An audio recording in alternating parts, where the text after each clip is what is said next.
점심때 한참 지났어요. 이제 좀 일어나서 나와요. 밥 먹게. 아우, 속 쓰려 죽겠네. 응? 이게 뭐야? 왜 미역국이야? 콩나물국 안 했어? 당신 오늘 무슨 날인지 몰라요? 콩나물국 없어요. 그냥 주는 대로 먹어요. 거 사람 참, 왜 아침부터 그따위로 틱틱거리면서 말을 해? 무슨 요일이긴 일요일이잖아. 그러니까 어제 친구들이랑 한잔하고 들어왔지. 술 먹은 다음 날은 콩나물국 먹는 거 알면서 그래. 됐고, 이거 치우고 얼른 콩나물국이나 시원하게 끓여와. 아휴, 정말. 그냥 좀 먹으면 안 돼요? 그리고 내가 언제까지 콩나물국 끓여다 바쳐야 해요? 아니, 이 여편네가 요즘 따라 왜 이렇게 짜증이야?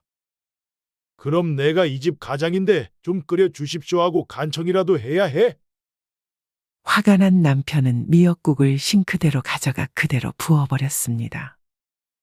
아니, 그걸 왜 버려요? 나는 이제 더 이상 못 참겠어요. 나이 70 먹고도 아직도 술이 좋고 친구 좋다는 사람을 내가 무슨 재주로 말려. 같이 산 내가 등신이지. 수철이 낳고 나서 그때 진즉에 갈라섰어야 했는데. 우리 이제라도 각자 편하게 살게 이혼합시다. 왜 갑자기 이혼 타령이야? 지금까지 아무 소리 않고 잘 살아왔잖아. 그건 당신 입장이지. 나는 수철이 태어난 뒤로 지금까지 사는 게 매일 지옥이었어. 아버지도 이제 고집 좀 그만 부리시고 성질 좀 죽이고 사세요. 언제까지 엄마한테 고통만 주실 거예요? 그래요. 이제 엄마 좀 챙기고 사세요. 이러나 저러나 해도 나이 들면 등글거질 마누라가 최고다라는 말도 모르세요? 이것들은 왜 아침 대바람부터 찾아와서 사람 속을 뒤집어? 너희 왜 온 거야? 속 부대껴 죽겠는데 이 케이크는 또 뭐고? 아버지, 제가 며칠 전에 전화로 말씀드렸잖아요. 일요일 날 엄마 생신이니까 집에서 점심 같이 먹자고 누누이 말씀드렸는데 그새 잊으셨어요? 70평생 같이 살았는데 생일 그까이 거 까먹을 수도 있지. 그게 뭐 대단한 거라고. 그리고 난 네 엄마 생일 한 번도 챙긴 적 없다. 아이고, 그것도 자랑이라고 말해요? 자기 생일은 그냥 넘어가면 난리를 치는 사람이 내 생일이 며칠인지는 알기는 해요? 애들 생일은요, 손주들 생일도 모르죠? 그런 건 원래 여자가 알아서 챙기는 거지. 남자가 그런 걸 왜 챙겨? 아버지, 자식들은 그렇다 쳐도 사위랑 며느리, 손주들 보기는 안 부끄러우세요? 저희 아침부터 와서 아버지 일어날 때까지 기다렸어요. 그냥 저희끼리 지내려다가 엄마가 아버지 일어나시면 같이 하자고 해서 그래서 기다렸던 거예요. 점심때 한참 지나서 일어나셔놓고 전혀 미안한 마음이 없으시잖아요. 당연하지. 이 집에서 제일 어른인 내가 왜 너희들한테 미안해야 하는 거냐? 그리고 네 엄마는 오히려 나한테 100번 1000번 고마워해야 해.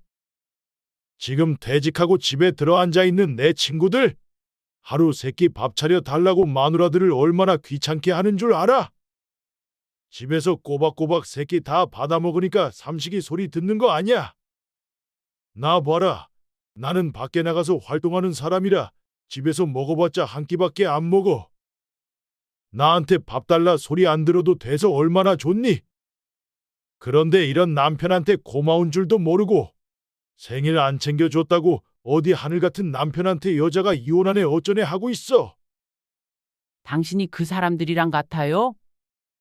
다른 집 가장들은 30년, 40년 열심히 일하고 퇴직 금 받고 집에 있는 거지.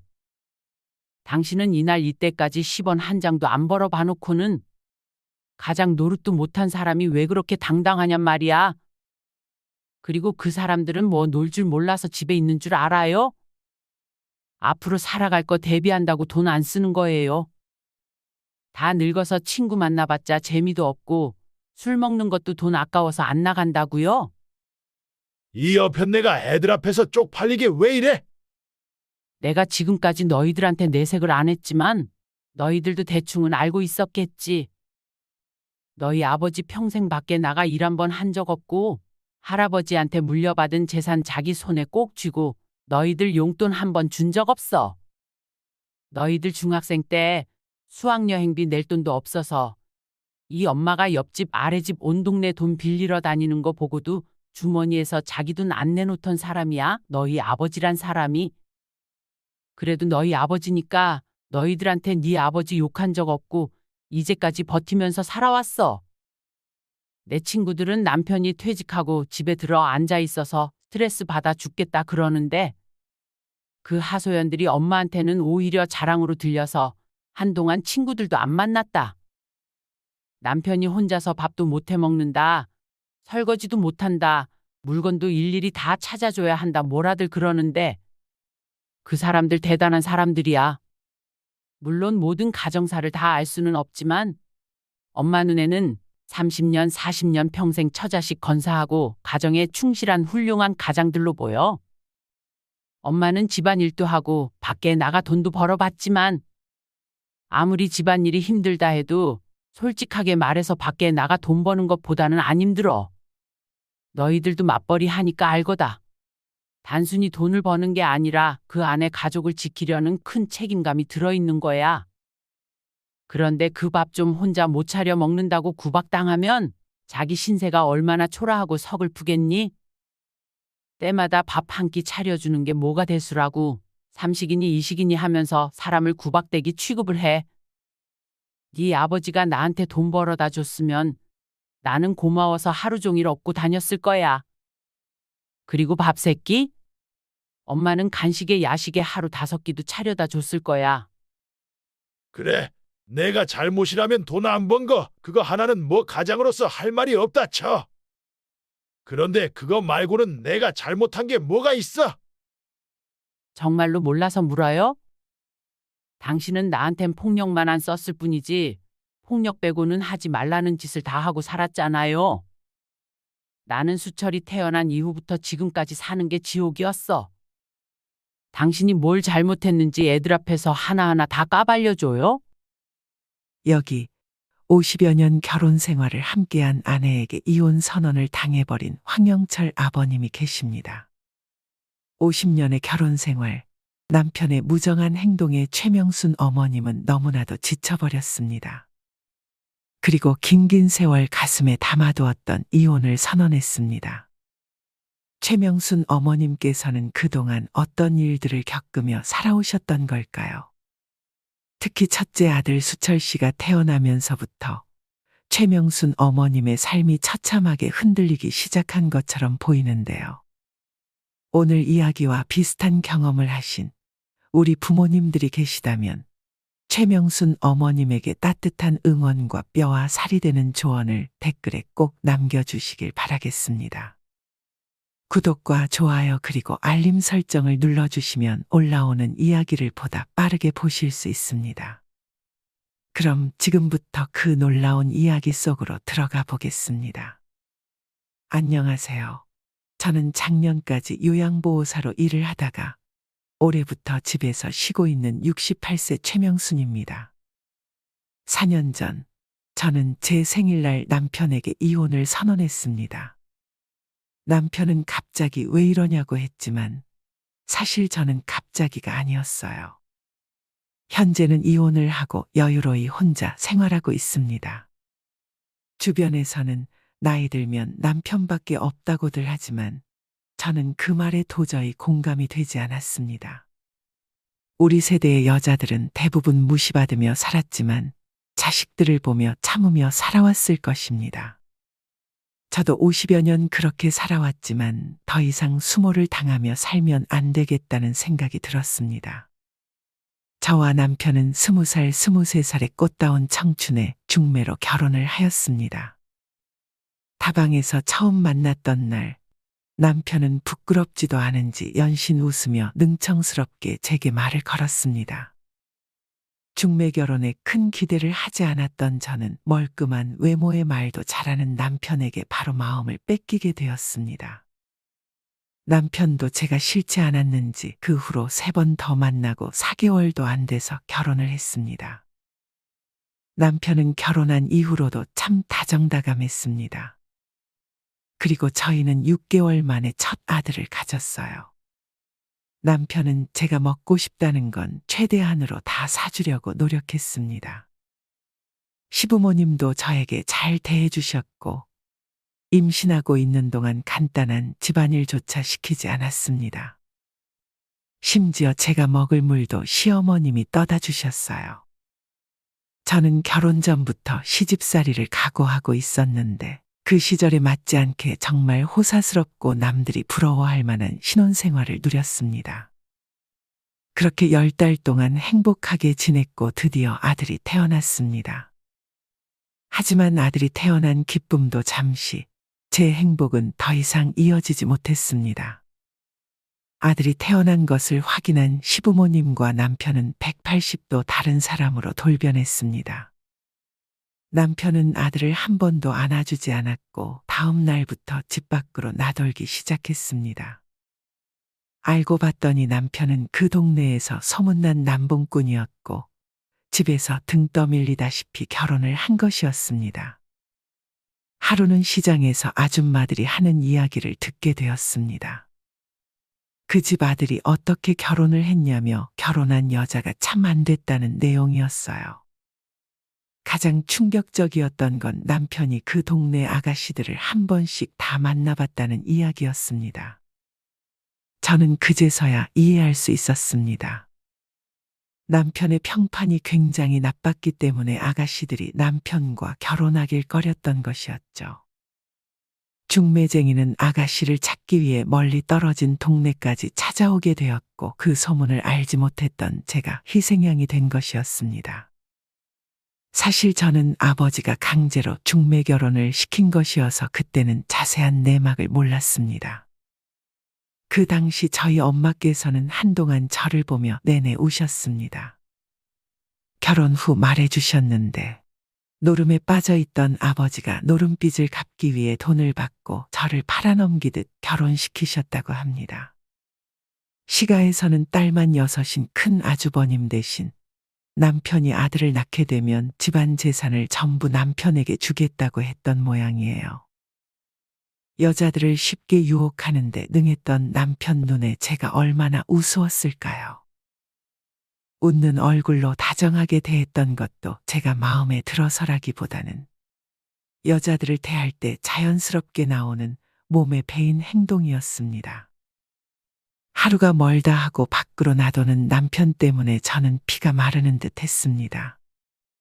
참다 못해 어느 날 시어머니에게 하소연을 해봤더니 돌아오는 말은 어처구니 없는 말뿐이었습니다.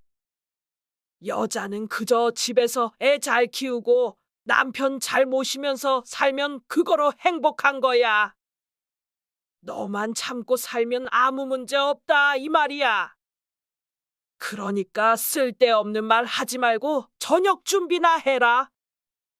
저는 시어머니의 말에 무엇이 맞는 것인지 혼란스러워졌습니다. 어머님의 말대로 나 하나만 참고 살면 아무 문제가 없는 것인지. 저는 어쩔 수 없는 현실에 단념하며 살아갈 수밖에 없었습니다. 하지만 얼마 뒤 저는 기절초풍할 만한 일을 겪게 되었습니다. 한날은 마당에서 빨래를 널고 있는데 제 또래의 젊은 여자가 4살쯤 돼 보이는 남자아이를 데리고 집으로 찾아온 거예요. 누구세요? 저 여기 황영철 씨 집 맞나요? 네, 그런데 무슨 일이세요? 아, 누나 한 명 있다 그랬는데. 영철 씨 누나분이시죠? 안녕하세요. 저 영철 씨랑 같이 살았던 사람인데요. 애가 아빠 보고 싶다고 그래서 찾아왔어요. 진수야, 어서 인사해. 네 고모분이셔. 마른 하늘의 날벼락도 아니고 이게 도대체 무슨 소린가 싶었습니다. 손이 떨리고 심장이 벌렁거려서 저는 집 안으로 들어가 어머님을 불러왔습니다. 아니 오지 말라니까 왜 또 왔어? 영철이 없으니까 돌아가. 어머님 그동안 잘 지내셨어요? 애가 아빠 보고 싶다고 매일 오는데 어떡해요 그럼? 저희 여기까지 왔는데 기다렸다가 영철 씨 보고 가면 안 돼요? 애 핑계대기는 내가 너처럼 애 데리고 찾아오는 애들 한두 명 본 줄 알아? 애 핑계로 돈 뜯어낼 생각인 거 네 얼굴에 다 써있다. 영철이 결혼했으니까 앞으로 찾아오지 마. 시어머니는 한껏 쏘아대며 젊은 여자와 어린아이를 내쫓고 대문을 걸어 잠갔습니다. 찾아오지 말라니까 귀찮게 자꾸 찾아오네. 하여간 내 아들 얼굴값 하는 건 알아줘야 한다니까. 여자들이 가만 냅두질 않아요. 어머님, 도대체 이게 무슨 상황이에요? 영철 씨 애라뇨? 아까 그 여자가 거짓말한 거죠? 쟤는 영철이가 너랑 결혼하기 전에 잠깐 만났던 앤데 너희 결혼한 뒤에 애 뱉다고 찾아왔지 뭐냐. 얘 너 다행인 줄 알아? 네가 아들 못 낳았으면 제가 본처 될 뻔했으니까. 그랬습니다. 저는 아들을 낳지 못하면 이 집에서 내쳐질 존재였습니다. 분하고 억울한 마음에 친정엄마한테 이 사실을 말해보았지만 소용이 없었습니다. 아이도 있는데 이제 와서 어쩌겠냐며 이혼할 것도 아니니 저에게 감내하며 살아라는 위로 같지 않은 말을 할 뿐이었습니다. 차라리 아무 말 없이 저를 껴안고 울어줬다면 더 큰 위로가 되었을 것 같아요. 사실 저는 어릴 때부터 아버지의 폭력과 어머니의 순종적인 모습을 보며 자랐습니다. 아버지는 벽에 김치 국물 냄새가 채 사라지기도 전에 밥상을 엎고 또 엎었습니다. 그래서 어린 시절 우리 집의 물건들은 대부분 부서져서 온전한 것이 하나도 없었습니다. 전부 부셔버린다. 전부를 질러버린다. 저는 이런 무서운 말들을 매일매일 듣고 자랐습니다. 엄마는 자신이 맞은 모습을 보이고 싶지 않았는지 항상 뒤돌아 눈물을 훔치셨고 묵묵히 살아가셨습니다. 저는 결혼을 하게 되면 다른 건 다 괜찮으니 제발 폭력만 쓰지 않는 사람을 만났으면 좋겠다 생각했습니다. 하지만 남편은 때리지는 않았을 뿐 바람, 외박, 도박, 술 등 다른 문제들은 모두 가지고 있는 사람이었습니다. 남편은 거의 매일 외박을 했지만 가끔 술에 취해 집에 들어오는 날이면 시어머니는 저에게 항상 이렇게 말씀하셨습니다. 내일 아침엔 북어 넣고 콩나물국 시원하게 끓여놔라. 시간이 흘러 아들이 10살쯤 되었을 때 시부모님이 모두 돌아가셨습니다. 약속대로 재산을 남편에게 전부 물려주신 것 같더군요. 재산이 정확히 얼마나 되는지는 모르지만 우리는 계속 살던 집에서 지낼 수 있었습니다. 아이들이 초등학교에 들어가면서부터는 나갈 돈이 많아졌습니다. 하지만 남편이 저에게 생활비로 주는 돈은 하나도 없었습니다. 남편은 그 돈으로 노름하고 술 마시고 여자 만나러 다니기 바빴고 집에는 한 푼도 주지 않았습니다. 아내에게 정이 없더라도 자기 자식들에게는 정이 가는 것이 아버지의 마음일 텐데 남편은 자식들에게조차 돈을 쓰지 않았습니다. 그러면서 자신은 평생 힘든 일을 해본 적이 없다며 저더러 돈을 벌어오라고 하더군요. 그때부터 저는 이 집의 가장이 되어 돈을 벌러 나가기 시작했습니다. 몇 달간 일을 하면서 몸이 성할 날이 없었지만 어느 정도 상황이 정리되니까 마음의 여유가 조금씩 생겼습니다.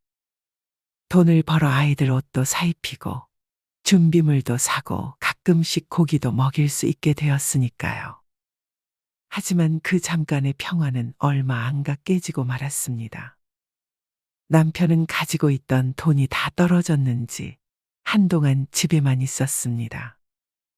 이제 정신 좀 차렸나 싶어서 내심 마음이 놓였습니다. 그래서 애들이랑 맛있는 거 사 먹으라고 남편에게 돈 몇천 원을 주고 기분 좋게 일을 하러 갔습니다. 저는 단무지 만드는 공장에서 일을 했는데 제 파트는 절여진 물을 재단기계에 올리는 작업이었습니다. 단무지를 자르는 건 기계가 하지만 기계에 올리는 건 사람이 해야 해서 산더미 같이 쌓인 물을 쉴 새 없이 재단기계에 올려줘야 했습니다. 이 작업만 하루 10시간씩 해야 했습니다. 빨리빨리 물량을 쳐내야 했기에 정말 기계처럼 일을 했어요. 그렇게 그날도 10시간을 일을 하고 녹초가 된 채 어깨를 주무르며 대문을 들어섰습니다. 그런데 갑자기 왠지 모를 쎄한 기분이 느껴졌습니다. 집안의 불은 모두 꺼져 있고 남편과 애들의 인기척이 느껴지지 않았습니다. 놀래서 방 안으로 들어가 불을 켜보니 애들은 서로 마주보고 잠들어 있었어요. 그리고 옆에는 먹다만 라면과 그릇이 널브러져 있었습니다. 저는 아이들을 확인하고 안심을 했지만 남편 때문에 다시 화가 났습니다. 애들이랑 사 먹으라고 준 몇천 원을 들고 고세를 못 참고 또 나간 건지 참기도 안 차서 헛웃음만 나왔습니다. 온몸에는 단무지 냄새가 풍겼지만 옷을 갈아입지도 씻지도 못한 채 밀린 집안일을 해야 했습니다. 그런데 설거지를 하고 있는데 불현듯 불길한 예감이 스쳐 지나갔습니다. 아니, 이 사람이 설마? 저는 거품을 옷에 허겁지겁 닦으며 방으로 뛰어 들어갔습니다. 그리고 장롱 서랍 안, 옷 사이 깊숙한 곳을 두 손으로 미친 듯이 헤집었습니다. 옷을 다 끄집어 내보아도 제가 찾는 게 보이지 않았습니다. 저는 그 당시 아들이 중학교 들어갔을 때 쓰려고 남편 몰래 적금을 들고 있었습니다. 적은 돈이었지만 차곡차곡 모아 하나는 만기된 통장이었고 또 하나는 6개월쯤 부어가던 통장이었습니다. 남편이 바로 그 적금 통장을 가지고 나간 거예요. 그 뒤로도 제가 집안 곳곳에 통장을 숨겨 놓으면 어떻게 귀신같이 찾아내서 들고 나가는지. 그렇게 바보같이 몇 번을 털리고 나서야 적금 통장을 언니한테 맡겨놓고 한 달에 한 번씩 언니에게 통장을 받아가서 적금을 부었습니다. 정말 몇십 년 동안 쉴 새 없이 일을 해야 했습니다. 다 내려놓고 싶은 마음이 들 때마다 저를 버티게 해준 건 아이들이었습니다. 나 아니면 우리 애들 책임져 줄 사람도 없고 나중에 시집장가 갈 때 도와줄 사람도 없고 그래서 애들 결혼 지원해 줄 때까지만 버텨보자며 이악 물고 악착같이 견뎠습니다. 정말 고단하고 지리한 세월이었지만 애들이 결혼하고 저한테 그러더라고요. 엄마가 우리 가정 포기하지 않고 우리를 잘 키워줘서 정말 감사하다고 말이에요. 어릴 때 그 흔한 놀이공원도 한번 못 데려가지고 신경도 제대로 못 써줘서 부모가 미웠을 법도 한데 의젓하고 속 깊게 자라준 자식들의 모습에 마음이 뭉클했습니다. 애들도 다 제 가정이 생겼고 이제는 저도 좀 편하게 살고 싶어졌습니다. 돈 적게 벌더라도 남들처럼 때 되면 건강검진도 받고 가끔씩 여행도 다니면서 마음의 여유를 누려보고 싶었습니다. 하지만 저는 이런 평범한 소망조차 누릴 수 없었습니다. 남들은 남편 퇴직하고 그 퇴직금으로 생활하고 같이 여행도 다니고 한다는데 저는 아무 노후 대비도 해놓지 못해서 계속해서 일을 해야만 했습니다. 이런 제 걱정에도 불구하고 남편은 뭐가 그렇게 즐거운지 만사태평이었습니다. 야, 정말 멋지다. 저 무대 위에 내가 있어야 딱인데 말이야. 내가 요즘 시대에 태어났으면 이름 한번 제대로 날리면서 화려하게 살고 있었을 텐데. 하늘도 이런 인물을 몰라보고 참 아깝다, 아까워. 당신, 여기 와서 이야기 좀 해요? 그렇게 TV만 보고 태평하게 있을 때가 아니라고요. 우리 앞으로 어떻게 살아야 할지, 또 노후 대비로 돈은 얼마나 모아놔야 할지 한 번이라도 생각해 본 적 있어요? 뭐 생각할 게 있어? 애들 결혼도 다 했고 돈 들어갈 데도 없는데 뭐가 걱정이야? 그리고 그만큼 키워줬으면 이제 애들이 우리한테 효도할 차례지. 말 나온 김에 전화해서 다음 달부터 용돈 좀 달라고 해야겠네. 이 사람이 진짜 열심히 사는 애들한테 무슨 용돈을 바래요? 세상 살기 편해졌다고 뭐 돈도 쉽게 버는 줄 알아요? 우리 때랑 달라서 맞벌이 해야 새 식구 간신히 먹고 살 수 있다고요. 나는 지금도 경제적으로 도움 못 줘서 미안해 죽겠는데 어떻게 부모가 돼서 자식한테 돈을 바랄 수가 있어요? 자기가 돈 안 벌어봐서 돈 버는 게 쉬운 줄 아나 봐. 그리고 평생 애들한테 용돈 한 번 준 적도 없는 사람이 무슨 염치로 효도를 바래요? 부부 일심동체 몰라? 네 돈 내 돈이 어딨어. 당신이 지원해 준 게 고로 내가 지원해 준 거지. 뭘 쪼잔하게 따지고 그래? 대학교 보내고 결혼까지 시켜줬는데 부모로서 그 정도는 당연히 요구해도 되지. 네 돈이 내 돈이란 사람이 부모님한테 받은 재산을 혼자서 홀랑 다 써요? 그리고 나 혼자 죽어라 돈 벌어가지고 뭐 얼마나 대단하게 지원해 줬겠어요. 결혼할 때 한 명당 간신히 5천만 원 밖에 못 해줬어요. 그래도 우리 애들이 일찍 철들어서 놀고 싶은 거 하고 싶은 거 참아가며 착실하게 돈 모아놨으니 망정이지. 그렇게 열심히 살았는데도 집 한 채 못 사는 게 지금 현실이에요. 뭐 알지도 못하면서 그저 돈 뜯어낼 생각뿐이지. 그리고 이제 나도 힘들어요. 앞으로 20, 30년 살아가려면 나 혼자선 무리니까 당신도 내일부터 일자리 알아봐요.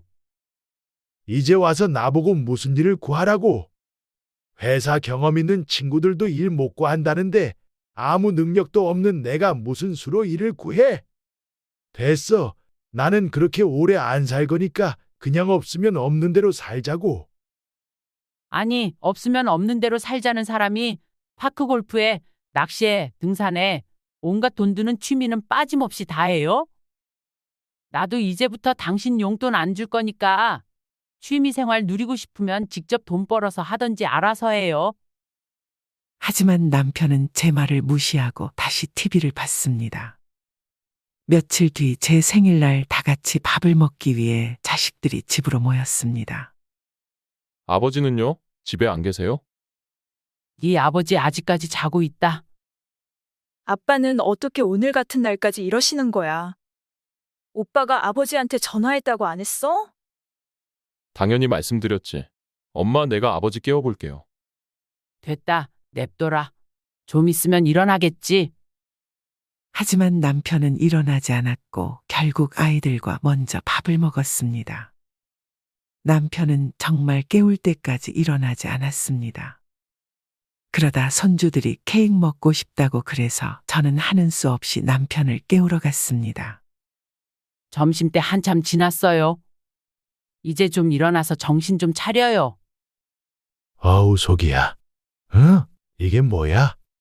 왜 미역국이야? 콩나물국 안 했어? 당신 오늘 무슨 날인지 몰라요? 콩나물국 없어요. 그냥 미역국 먹어요. 그 사람 참 왜 아침부터 말을 그따위로 삐딱하게 해? 무슨 요일이긴 일요일이지. 그래서 내가 어제 친구들이랑 한잔하고 들어왔잖아. 술 먹은 다음 날은 해장으로 콩나물국 먹는 거 알면서 그래. 됐고 이거 치우고 콩나물국이나 얼른 시원하게 끓여와. 아휴 정말 오늘만 그냥 좀 먹으면 안 돼요? 내가 언제까지 콩나물국 끓여다 바쳐야 해요? 아니 예전에는 군소리 없이 해줘놓고 왜 이렇게 짜증이야? 그럼 내가 이 집 가장인데 좀 끓여 주십시오 하고 간청이라도 해야 해? 화가 난 남편은 미역국을 싱크대로 가져가 그대로 부어버렸습니다. 지금 뭐 하는 거예요? 나도 더 이상은 못 참겠어요. 나이 70 먹고도 아직도 밖으로 놔두는 사람을 내가 무슨 재주로 말려. 내가 미쳤지? 수철이 태어났을 때 그때 진즉에 갈라섰어야 했는데. 우리 이제라도 각자 편하게 살게 이혼합시다. 왜 갑자기 이혼 타령이야? 지금까지 아무 소리 않고 잘 살아왔잖아. 그건 당신 생각이지? 나는 수철이 태어난 뒤로 지금까지 사는 게 매일 지옥이었어. 아버지도 이제 성질 좀 죽이고 사세요. 나이 먹고 고집 부리는 거 보기 안 좋아요. 그래요. 이제 엄마 좀 챙기고 사세요. 이러나 저러나 해도 나이 들면 등 긁어줄 마누라가 최고다라는 말도 모르세요? 이것들은 왜 아침 대바람부터 찾아와서 사람 속을 뒤집어? 너희 왜 온 거야? 속 부대껴 죽겠는데 이 케이크는 또 뭐고? 아버지, 오늘 엄마 생신이라고 말했잖아요. 제가 며칠 전부터 전화해서 일요일 날 집에서 점심 같이 먹자고 누누이 말씀드렸는데 그새 잊으셨어요? 70평생 같이 살았는데 생일 그까이 거 까먹을 수도 있지. 그게 뭐 대단한 거라고. 그리고 난 네 엄마 생일 한 번도 챙긴 적 없다. 아이고 참 자랑이네요. 자기 생일은 그냥 넘어가면 난리를 치는 사람이 내 생일이 며칠인지는 알기는 해요? 그럼 애들 생일은요? 손주들 생일도 모르죠? 그건 원래부터 여자가 알아서 챙기는 거지. 남자가 그런 걸 왜 챙겨? 아버지, 자식들은 그렇다 쳐도 사위랑 며느리, 손주들 보기는 안 부끄러우세요? 저희 아침부터 와서 아버지 일어날 때까지 기다렸어요. 그냥 저희끼리 지내려다가 엄마가 아버지 일어나시면 같이 하자고 해서 그래서 기다렸던 거예요. 점심때도 한참 지나서 일어나셔놓고 전혀 미안한 마음이 없으시잖아요. 내가 제일 어른이고 가장인데 내가 왜 너희한테 미안해야 하냐? 그리고 네 엄마는 나한테 100번 1000번 고마워해야 해. 내 친구들 퇴직하고 다들 집에 들어 앉아 있는데 하루 세끼 밥 차려 달라고 마누라들을 얼마나 귀찮게 하는 줄 알아? 집에서 꼬박꼬박 세끼 다 받아 먹으니까 삼식이 소리 듣는 거 아니야? 나 봐라. 나는 집에서 밥 먹어봤자 많이 먹어야 한 끼 먹는다. 나한테 밥 달라 소리 안 들어도 돼서 얼마나 좋아. 어디서 생일 안 챙겨줬다고 하늘 같은 남편한테 여자가 이혼하네 어쩌네 하고 있어. 말은 바로 해야지. 당신이 나 편하라고 밖에 나가요? 그리고 왜 당신이 가장이에요? 이 집 꾸려 나간 사람이 누군데? 당신이 10원 한 장 벌어온 적이 있어요?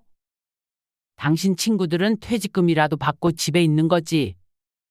그 사람들이 뭐 바보라서 집에 있는 줄 알아요? 벌이도 없고 친구 만나 술 마시는 게 돈 아까워서 집에 있는 거지. 다른 집 가장들처럼 30년, 40년 일하고 퇴직해서 집에 있는 것도 아니고 평생을 놀기만 한 사람이 뭐가 당당하다고. 내가 너희들 클 때 내색을 안 했지만 너희들도 대충 눈치를 챘을 거야. 너희 아버지 평생 밖에 나가 일 한 번 한 적 없고 할아버지한테 물려받은 재산 자기 손에 꼭 쥐고 자기 유흥비로 다 날려먹었다. 지금까지 너희 아버지가 줬다고 한 돈 사실은 다 엄마가 준 돈이었어. 그래도 나는 너희들한테 네 아버지 욕한 적 없고 이제까지 살아왔다. 내 친구들은 남편이 퇴직하고 집에 있어서 스트레스 받는다는데 그 하소연들이 엄마한테는 오히려 자랑으로 들렸어. 귀찮고 꼴 보기도 싫다 그러는데 그 사람들 정말 대단한 사람들이야. 물론 모든 가정사를 내가 알 수는 없지만서도 몇십 년 동안 가족을 위해 희생한 훌륭한 가장들이라고. 아무리 집안일이 힘들다 해도 밖에 나가 돈 벌어오는 것만큼 힘들진 않아. 너희들도 맞벌이 하니까 알거다. 돈 버는 게 얼마나 힘들고 가족을 지키는데 얼마나 큰 책임이 필요한지. 그런데 밥 혼자 못 차려 먹는다고 구박을 하면 되겠어? 네 아버지가 나한테 평생 돈 벌어다 줬어 봐. 나는 네 아버지 맨날 업고 다녔을 거다. 그래, 내가 잘못이라면 돈 안 번 거 그거 하나는 뭐 가장으로서 할 말이 없다 쳐. 근데 그거 말고는 내가 잘못한 게 없잖아. 당신이 잘못한 게 왜 없어? 평생 바람피고 노름한다고 처자식은 내팽겨쳤잖아. 나는 그래도 당신이 나이 들면 정신 차릴 줄 알았어요. 아무리 무능해도 늙어서는 나한테 잘할 줄 알았다고요. 그런데 당신은 여전히 가족보다 당신이 1순위잖아. 난 오늘로써 남아있던 정도 다 떨어졌으니까 이제 황혼이혼하고 내 삶 살아야겠어. 웃기고 있네. 옆엔 내가 또 어디서 주워듣고 왔나 본데. 내가 안 한다고 뻗팅기면 되는데 당신이 무슨 수로 이혼을 해? 하지만 제 마음은 확고했습니다. 자식들이 반대하면 어쩌나 했는데 오히려 이혼하는 것에 찬성을 해줬습니다. 엄마, 요즘에는 이혼하는 거 흠도 아니에요. 아버지가 가부장적이고 독불장군이긴 하시지만 노름의 바람까지 피고 다니셨을 줄은 꿈에도 몰랐어요. 저희들한테 내색 한 번 안 하시고 그동안 얼마나 마음고생이 심하셨어요. 내가 힘들게 살면 살았지. 너희는 상처받게 하고 싶지 않았어. 또 옛날에는 다들 이혼하면 큰일 나는 줄 알아서 옆에서 못하게 하기도 했고, 아버지가 지금이라도 엄마한테 잘하면 모르겠는데 보니까 아직도 밖으로 놔두시나 보네요.